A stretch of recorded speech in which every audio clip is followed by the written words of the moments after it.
Good morning. What is the number one, in my opinion, what is the number one most critical factor to your success? What could it be? I'll tell you what it is based on my experience as an entrepreneur, okay?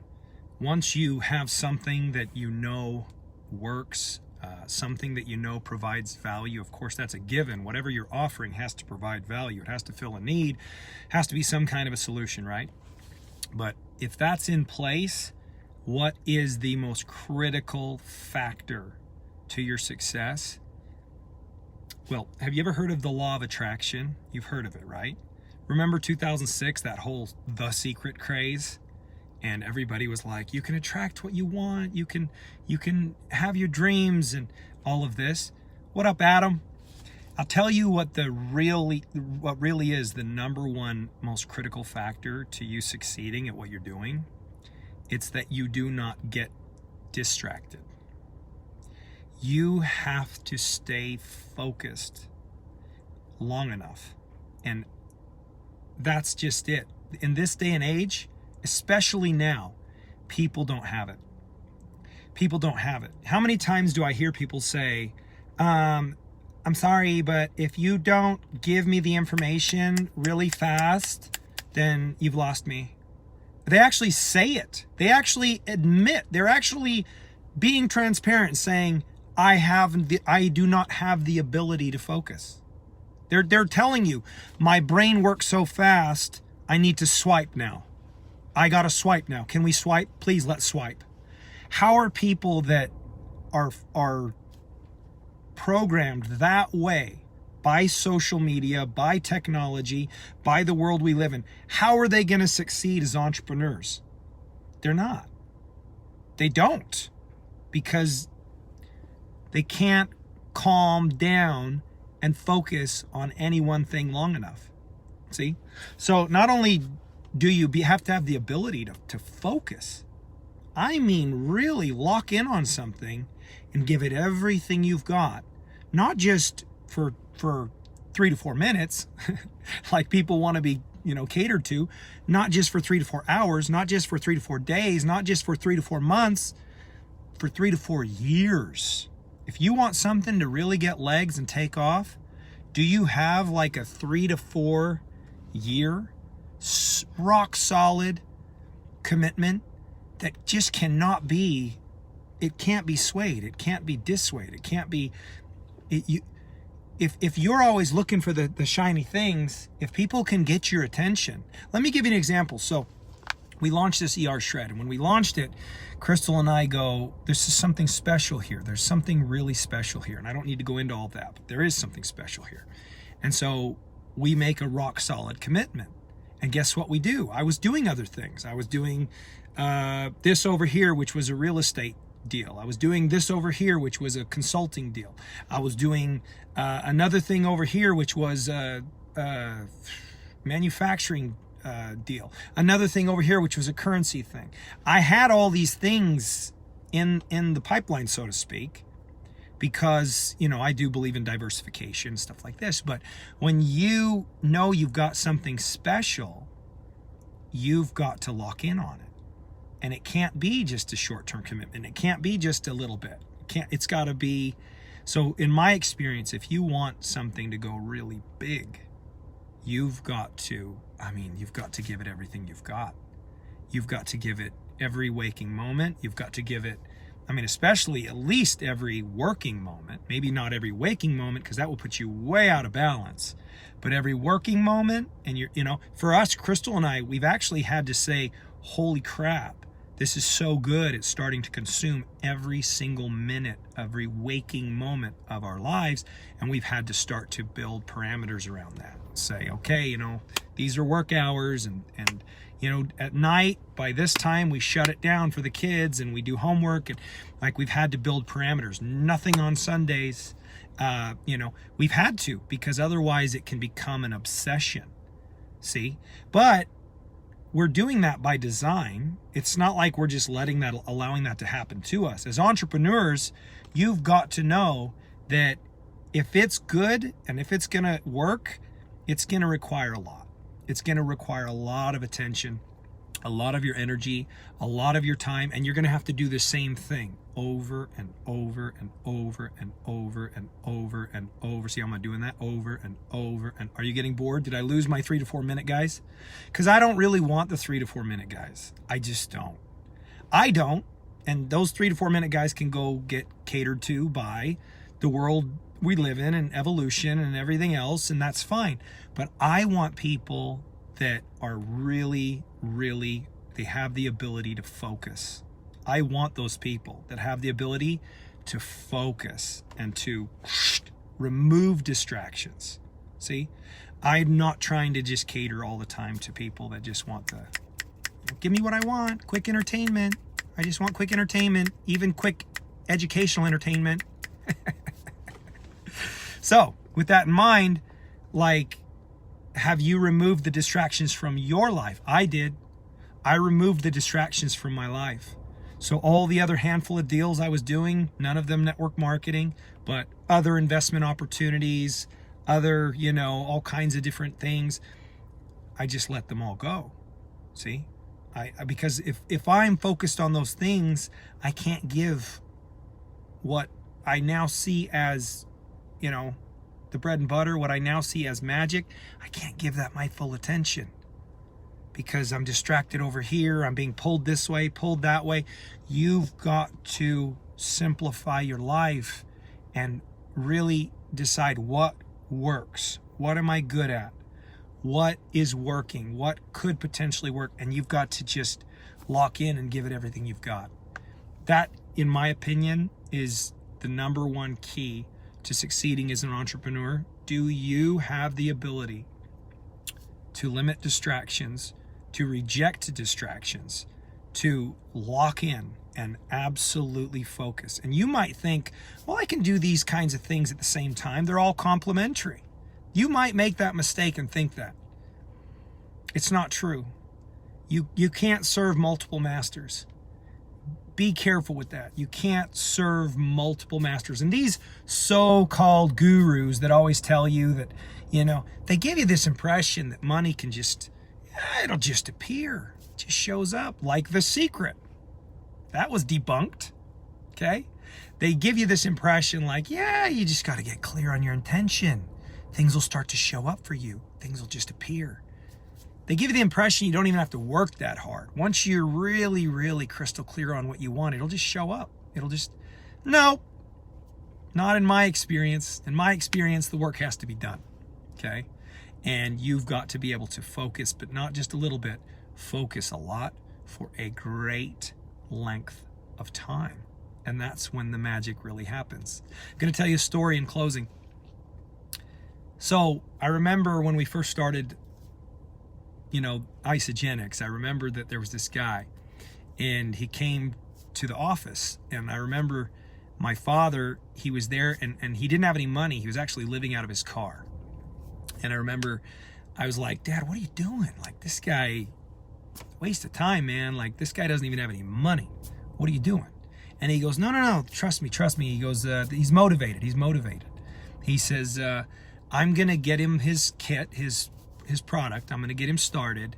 And I'm like, he can't even pay you for that. And he goes, no, it's okay, because he's committed to working a certain amount of time here at the office. True story. So I'm like, okay. Well, the guy starts showing up first thing in the morning, and this guy, he talks loud, boisterous voice, big, deep, boisterous voice. And I remember there was only a partition between me. If my parents see this, or my brother, you'll laugh, because this is the truth. There was only this little partition between me and this guy. So here I am, I'm doing my work, but I got this guy next door to me here all day. And what is he doing? He's got a phone book. I'm not kidding, like a great big thick one of those old phone books. And he's opening up the phone books. Yes, they still make those. And he is calling people, cold calling, right out of a phone book. Okay?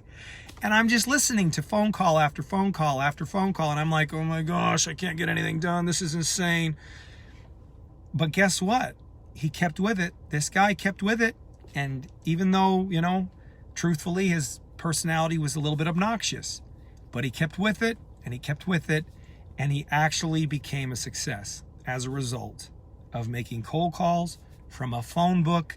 And this is a person that was living out of his car and just begging my dad for an opportunity. Okay? So what can we learn from that? Even a guy like that, if he's willing to dumb it down and do the same thing over and over and over and over, you get better at it as you do it. Repetition, emotional involvement. Repetition, emotional involvement.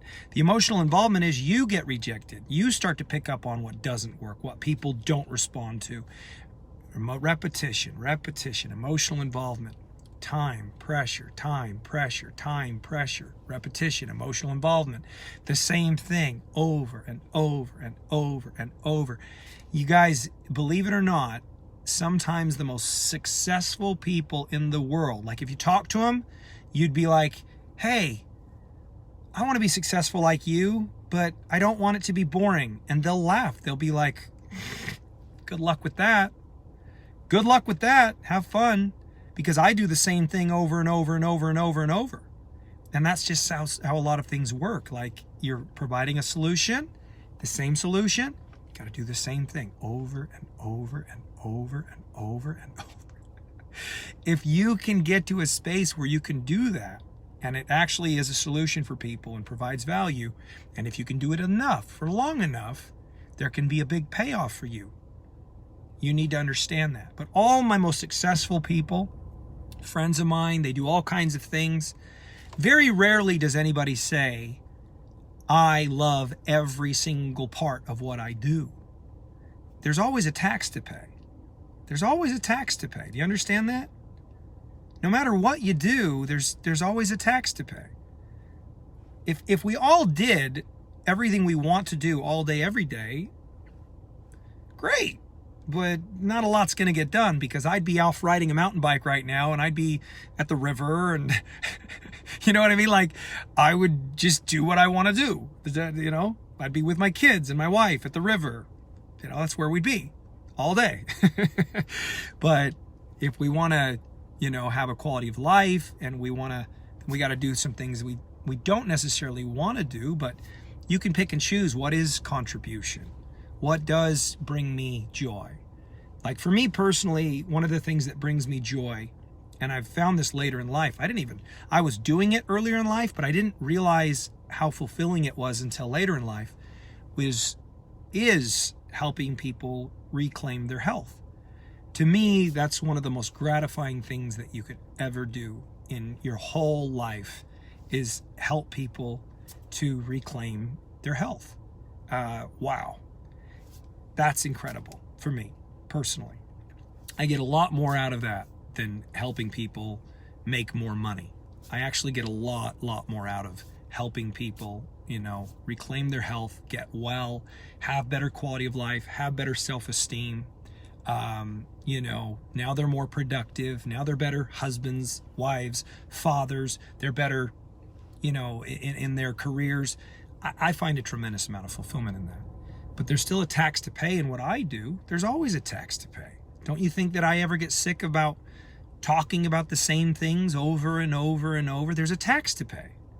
But I always have to keep in mind, what do I ultimately want? What do I ultimately gain? So therefore, I lock in. Now, I want to talk to you just a sec about locking in. Imagine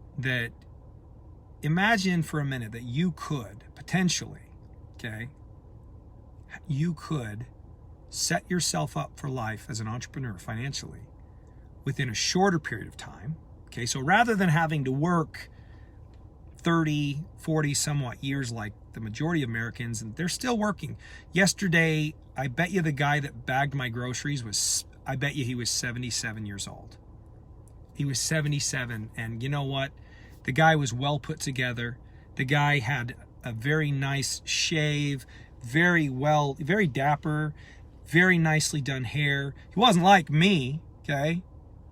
And who knows where this guy comes from.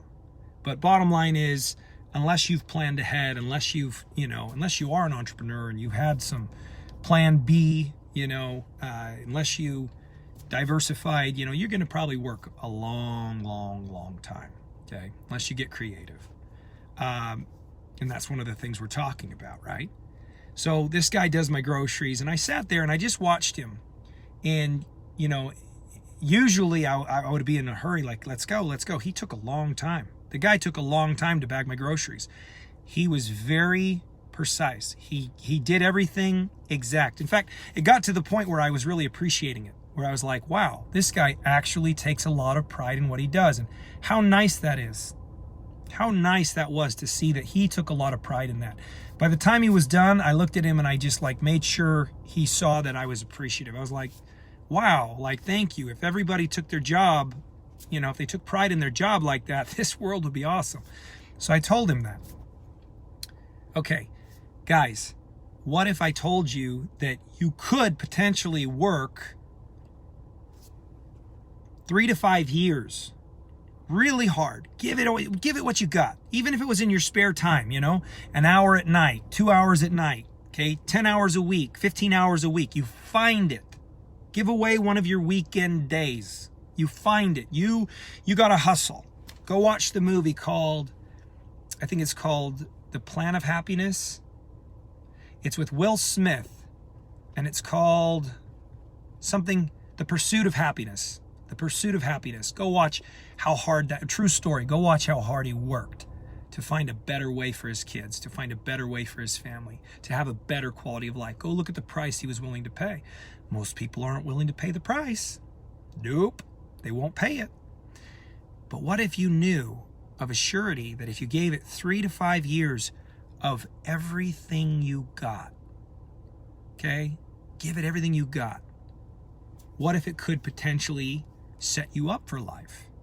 This is the concepts that was taught to me early on. I was actually taught, hey, Sean, what if, just what if, by chance, what if there was a possibility? Thanks, Don. Yeah, that's right, Jesse. That's right. Knock it out now. Get it done. Thanks, Bob. So what if, guys, what if you could potentially get the sucker done?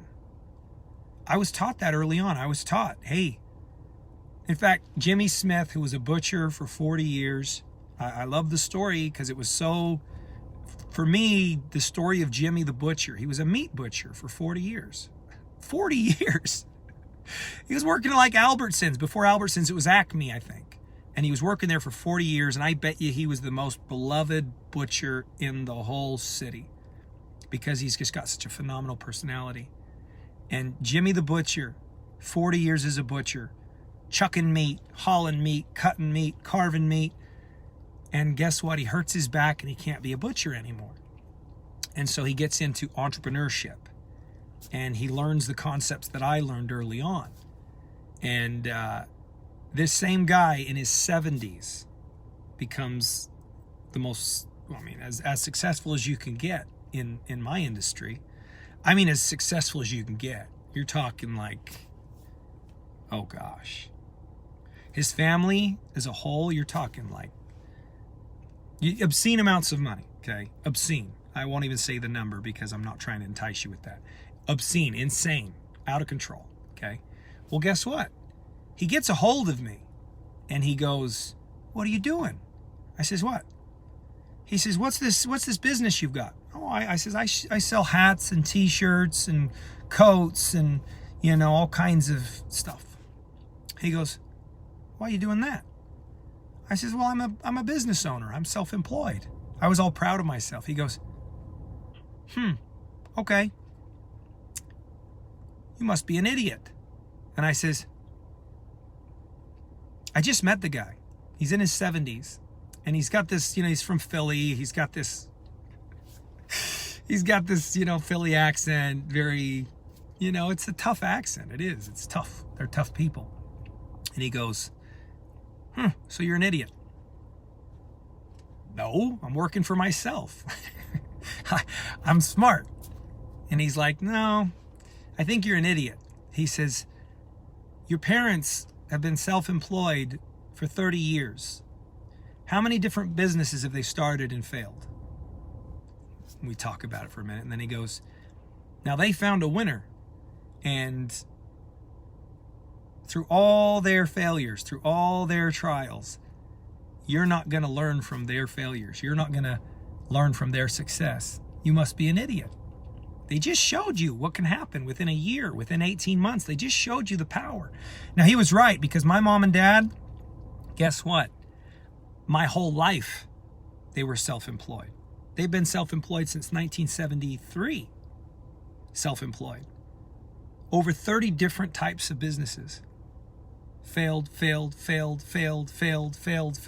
Not because they suck, because entrepreneurship and self-employment can be hard. It can be really, and sometimes my parents were wildly successful, and sometimes it would crash, and sometimes we'd be on top of the world. At one point we owned like this great big giant like yacht, and I think at one point we owned 14 four-wheelers. We owned a limousine. This was way before Isogenics, My dad, we were swimming in money at times, but then we'd go broke, because that was our experience. My dad knew how to make a lot of money. He knew how to lose a lot of money. He'd be the first to tell you that. But I remember Jimmy goes, "You're going to learn from them." And for some reason, I wouldn't listen to mom and dad. But when Jimmy said this to me, he says, "Sean," he says, "listen, I'm in my 70s. You know how much I would kill to have your opportunity, the opportunity you have in front of you. You know how much I would kill for that? If I could go back and I could be your age." He even told me, he says, "You know why God didn't give me that early on in my life? You know why I had to be a butcher for 40 years? I says, "Why?" He says, "Because had God given me the success, I would have spent it all on cars and girls." He says, "It wouldn't have been pretty." He says, "Now I'm old, I've got all the success, there's not much I can do about it." Isn't that great? But the bottom line is, even Jimmy in his 70s, he locked in on something. Just laser focused. So what did I do? When I met Crystal, this is what happened. I met Crystal, and I said, "Crystal," we were living in this little house, and I was proud of myself, actually. It wasn't little. It was about I think that house was 2,600 feet. It's a nice size house. And it was a brick rambler, but there was a couple things I hated about it. Number one, it was too close to the train tracks. I could hear the train tracks in the morning. And they were actually quite a ways away, but I could still hear them. And secondly, it was a street where cars passed all the time. And I just kept thinking, this is not going to be a good place for children. I can't have my children wandering the front yard. They're going to get hit by a car. And it weighed on me. It just, every day I would hear these cars pass and these boombox speakers thumping, and then I'd hear the train. And this is the way I am. I get compulsive about things, and I think, this isn't what I would choose. This isn't what I would choose. Would I choose this neighborhood? Would I choose, neighbors that close to me? Would I choose cars passing? Would I choose that sound? No, this is not what I would choose. And so I remember Crystal and I decided, we should move. So we find this house. This house was, I think it was 4,800 feet, and it was $430,000.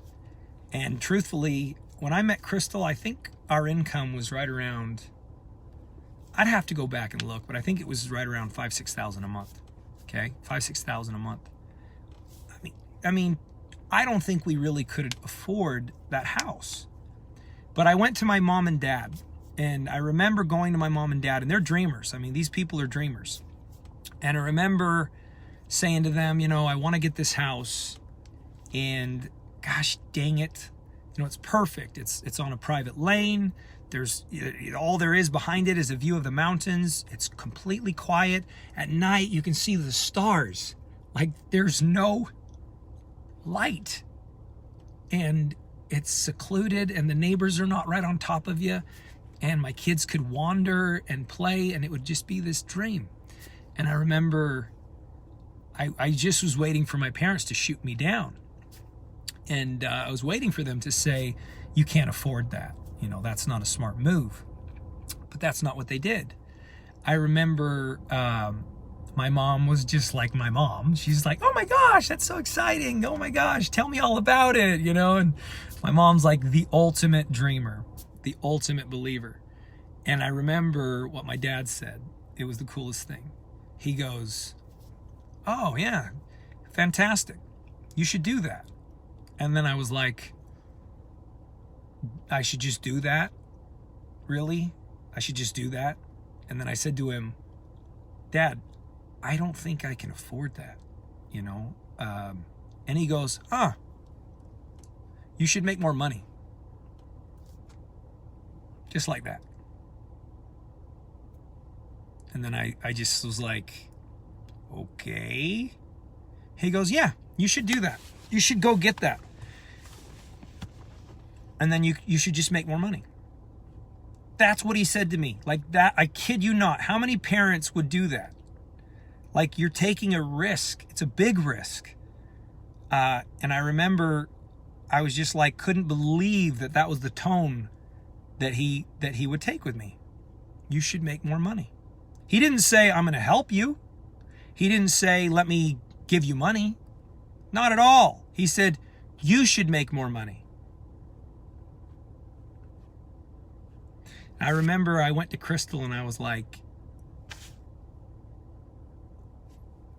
I think we should do this, but I was like, you and we got to commit. Like, we got to give this thing here, this endeavor, we got to give it everything we got, everything. And Crystal, of course, Crystal's always on board. You know how, you guys know how Crystal is. And I remember we moved into that house and like, we didn't even have we couldn't even furnish it. It was really big. We only had a little baby. We moved in. Lily was I think Lily was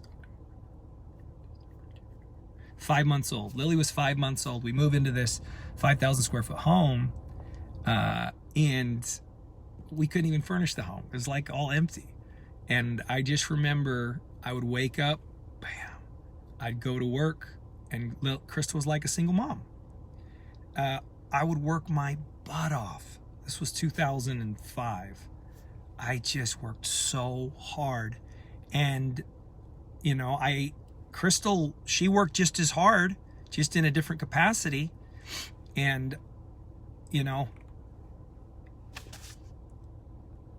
anyway, long story short, we paid off that $430,000 mortgage, paid that sucker off in 2.5 years. That's the power of focus. If you have the right opportunity, if you're filling a need, if you have a solution that really works for people, that is the power of focus. That's my personal story. We were strapped, we were under pressure, economic pressure, and we just decided, let's push back, and we had good mentors that were they were inspiring, and we had mentors that believed in us. And no, they weren't going to throw us a bone. They weren't going to give it to us. They were like, you can make more money. Why not? You can do it. The best thing that sometimes someone can do for you is just give you a vote of confidence. See, like Adam, I don't even know how successful Adam is, but what I might say to Adam Sisk is, Adam, you're a good-looking dude. You're smart. You're obviously a good husband. You're obviously a good father.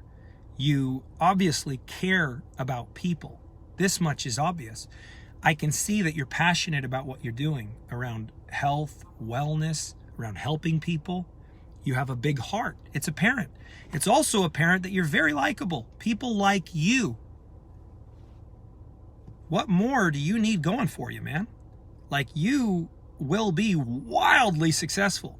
Unbelievably successful. That's what I see in you.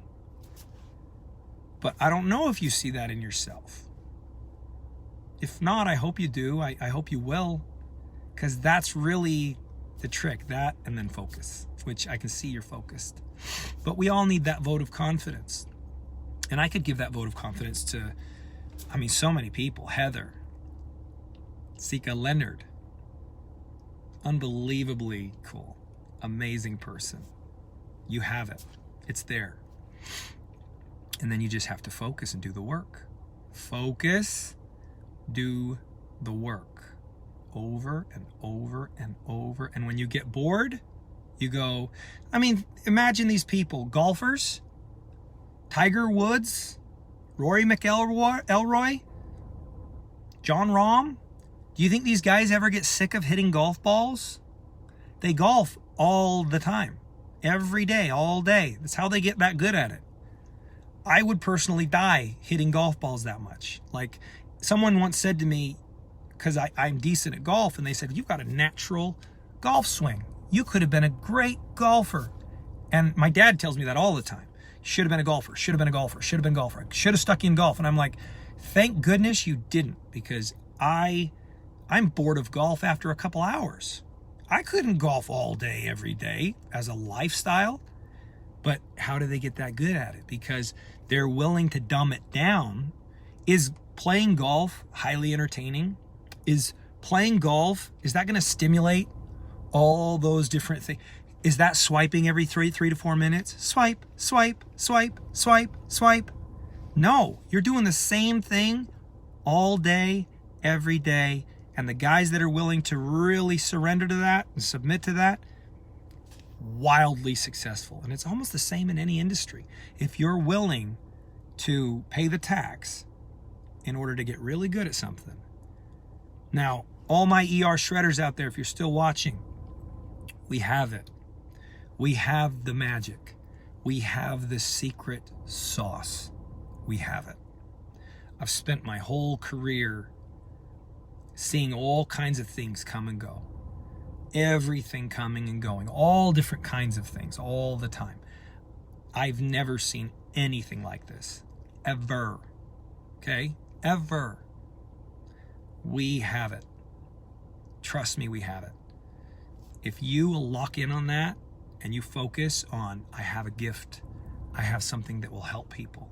I have something I can give to people, and it's a gift. It will empower them. It will empower them within 11 days. It will empower them within 2 days. It will wake them up. It will give them back their lives. And I just need to get it in their hands. Mark my words. Focus on that. Focus on the mission. The commission will be there. The commission will come. It's going to come, and it's going to come in a big way, and it's going to be residual, because they're going to form an emotional attachment to how they feel and their results, because guess what? A lot of people have never felt good their whole lives. They don't even know what it's like to feel good. So if you can lock in on that as an entrepreneur, wow, I've got a solution. How do I get on the top of that building and scream it to the world? I mean, that wouldn't work, but that's where you've got to be. You got to get to a place like I am, where if people really knew what I have, if they really knew what I have to offer and what it could do for them, my mentality is this: they would be lined up outside my house, hundreds and hundreds and hundreds of people deep, waiting to get it. If they really knew how they could feel, and if they really knew what I was offering in terms of empowerment, in terms of results, they couldn't wait to get it. They'd be beating down my door. Now, is that happening right now? No. To some extent it is, but no. It's not happening the way that it will, or that it should, or that it could, but it will. And that's because now it's my job to do the work. See? It's my job to do the work. And I have a vision around that. Okay? So for me, believe it or not, it's not even about the money anymore. I've got enough money to retire. I had enough money to retire. I could have retired at 30. I basically did retire at 30, truth be told. But, you know, what's retiring? I love entrepreneurship. I love this stuff. I mean, these kinds of things, I really do enjoy it. I loved entrepreneurship when I was in the 7th grade. In the 7th grade, Ryan Kuhn and I, all the other kids were doing other things, and Ryan Kuhn and I were trying to figure out how do we fill needs. I'm not joking. This is just the way that I'm wired. I was raised by entrepreneurs. So if you're not an entrepreneur, I want to invite you to be one. I actually want to invite you to be one, because this is not something that you have to be born one. Entrepreneurship, what does it mean? An entrepreneur is just someone that they fill needs. They find ways, they create solutions, they connect dots. You don't even have to be an inventor. An entrepreneur is just someone that they see things the way they are and they figure out how to make it better. They figure out how to serve the community and make people's lives better. And in turn, they're rewarded for that. So you can be that. Why not? Why can't you?